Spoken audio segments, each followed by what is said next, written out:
I've been working out here. Gosh, it's probably 9:30. It's I think close to 2.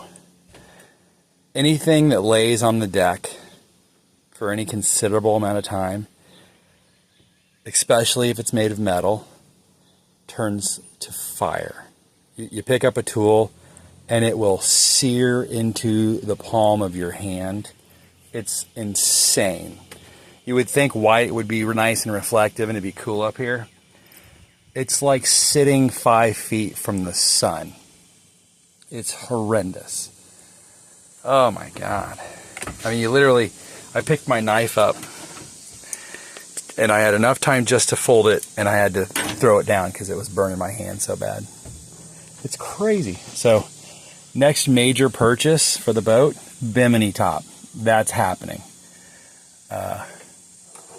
It's an absolute necessity, especially for me, being immune compromised and prone to skin cancer now.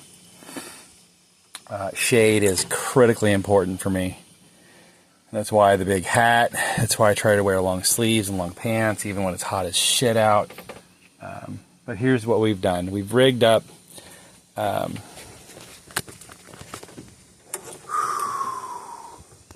Hold on, I gotta get a drink of water. All right, so here's what I've done.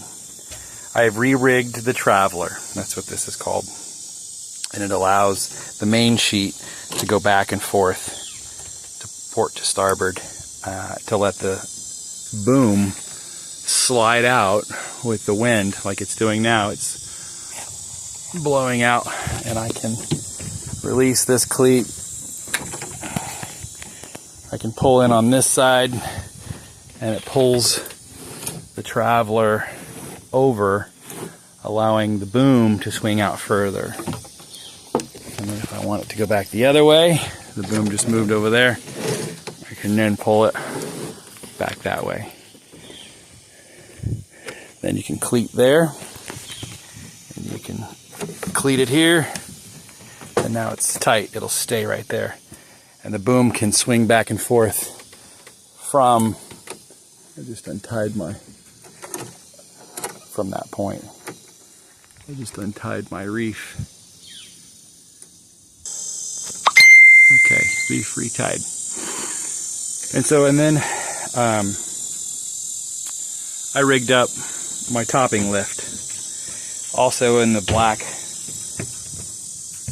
line with the green striping. So the topping lift helps support the boom in this upward position, while the Traveler and main sheet pull down on it. So you can kind of adjust. If I need the boom to come up a little bit to fill the sail a little more, I can do that with the topping line. Or if I need it to come down and be a little more flat, I can do that right here with the main sheet. So there we go. I've reefed the sail just to see if I could do it. I've used the topping line. It comes down and I've shackled to this reefing point, this eyelet. I've then tied off the sail here and here, and I've reefed it up at that eyelet. I don't know if that's right. I need to talk to somebody about how the very front of the sail is connected there. I don't feel like it's right. I suppose it'd work in a situation where you had to do that, but I need to do a little more investigating. It's too hot to sit up here. I can't be up here any longer. It's absolutely brutal. So I'm going to drop the main sheet. Check this out. So all I have to do is unfurl from the winch and release the cleat, and the whole sail collapses. And go up here and help it kind of flaking the sail as it folding back and forth, right to left, and then I will release those reefing ties, tie the entire sail, and then we'll put the bag on to cover it, keep it protected. One thing to note, when the front hatch is open, don't step here. Didn't do it, but man, it's it's a hazardous area, to be sure. If you stepped in there, it'd be a quick exit from the deck of the boat. All right, I got to get some water in me. It's just hotter than hell. And there she is. She's put to bed. With the camping cover on.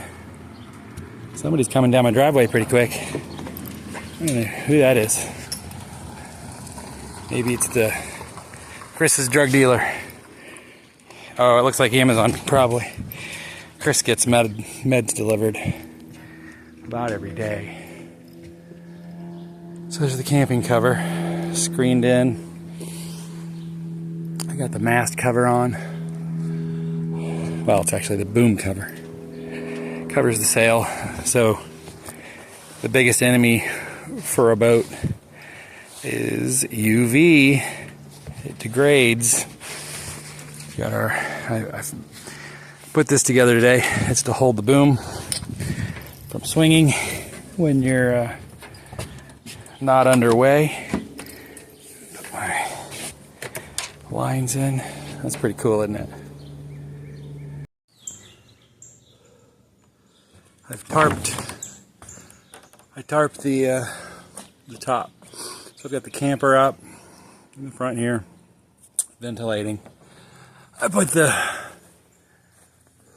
tarp over the boom, leaving a gap here to let air flow all the way through.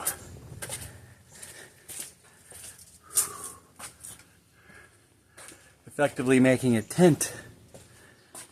I need to pull this side over a little bit that way, but I'm spent. It's hot. I've been out here the entire day. She's a good looking boat. So much more work to do. Well, I'm back in the boat after I guess maybe a little heat exhaustion. Good God, it was hot out here earlier. As you can see, I put some cushions in the cockpit. These are old dining set that were out. I was out on deck, and we're not using them. We replaced them with some pretty blue ones, and they're quite a bit thicker. And these are the perfect thickness to sit. When you're sitting in the cockpit, especially back here in the back, where you're typically running your tiller from, is either this back seat or this mid seat. You don't want to sit up real high, and some of the cushions, you know, like a square boater's cushion with a handle on it, you know, doubles as a flotation device. They're about 2 inches thick, and they really kind of get you up a little too high against this little buckboard. And so I saw these, and I was going to put them away because 4th of July party is about to happen. Just getting the place cleaned up, and I'm like, man, these would be perfect for the boat. And so what I've done, I had some big wide 1.5 or 2 inch Velcro. So, and I've glued it, so I'm not going to pull it up right now to show you exactly, but it's right there. So we've got the soft side down here, and that's because if you don't want to run with them, you're not sitting on the hard side, the scratchy side, you're sitting on the soft side.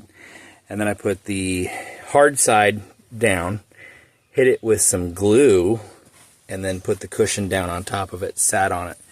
And the glue should penetrate the fabric, and we should get a pretty good adhesion in theory. So we'll see. I only had enough to do the fronts. I'd like to do the backs as well. But well, that'll take getting some more Velcro. So I seem to be having an odd number of cushions. I've got 3, 6, I've got 7. So I put the 7th right there as a back, and it's glued against the wall right there. And if I can go find the 8th, I'll do the same thing in this position. And you can get away with it here. If you notice, the buckboard runs in it at a slant.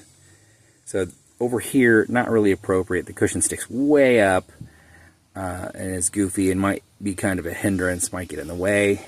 I was a little apprehensive of putting these here. Also, again, getting in the way. This is where you climb over in this position. But nobody steps, you don't step where the cushion is or behind the cushion. And I've got this, this is a pad I put, well, I call it a pad, but this is sandpaper, sticky sandpaper. And I had this sitting in the shop. This is where you step, and then you either go down onto the rail down there, which is really narrow, and underway on the water, that's where you want to be. It's the safest spot. But I also put scratchy spots up here along the top. Is another great place to walk. And I do the same thing over there on that side. I was just a little nervous after walking around on the boat here in the morning, and there's a lot of dew on the boat, and it's wet. You know, it's not real slippery, but why take a chance of stepping here and losing your footing and going overboard or doing the splits here into the cockpit? This stuff is like, if I went like this really hard, it'd take every bit of skin off my knuckles. That's how scratchy it is. It's like 45 grit sandpaper. So that's what we've been doing. It's pretty comfy with this little backrest. At the very least, it provides a little bit of cushioning on the back, and that thing hits you right in the middle of the back. And that's where I hurt the most with my stenosis pain. And I had to have cushion there. So hopefully I can drive from the right side of the boat a lot.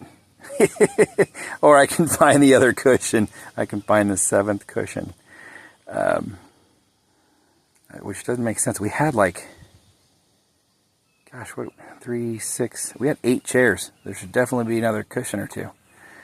But these stereo speakers, they're going away. They're totally blown out. They're shot. The cones are rotten. That's a water entry point. Rainwater can hit those and go down into the hull. We don't want that happening. I have not decided entirely whether or not I'm going to replace them. I've looked at marine stereos, and you know, they're not expensive. I think the last radio I bought was probably in the 90s when I put a car stereo in. And damn, they were expensive. I think I paid upwards of $450 for a car radio, and then you got to buy the amp, and then you got to buy the speakers. A marine radio that you can, don't get me wrong, you can find them where they're expensive. For this boat, I just, you know, a little radio is great. I like the Bluetooth option, you know, probably the most, because I don't have to do anything. I just bring the speaker in here and stick it there. I do like the option of having weather broadcast, and if I could find a radio that was Sirius XM capable, that'd be cool, because I have an account. But anyway, long story short, haven't decided yet if I'm going to put one in or not. They're not terribly expensive. A radio with an amp and then some new speakers. And you got one there, one behind me, and there's actually 2 in the cabin as well. You wouldn't really need those, but you know, they're tiny. They're little 3-inch cones, so you might as well do them.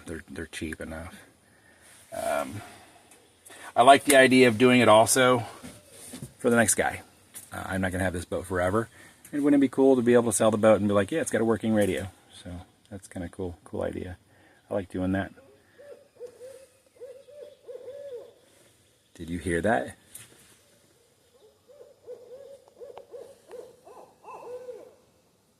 That's a great horned owl talking to his friends right here in the woods. That's amazing. Anyway, I'm on a jet. Thank God it's radically cooler than it was out here earlier. Thank God. Thanks for watching, everybody. Please hit that like and subscribe button to keep updated with what's going on with the new Donate Lifeboat. Thanks.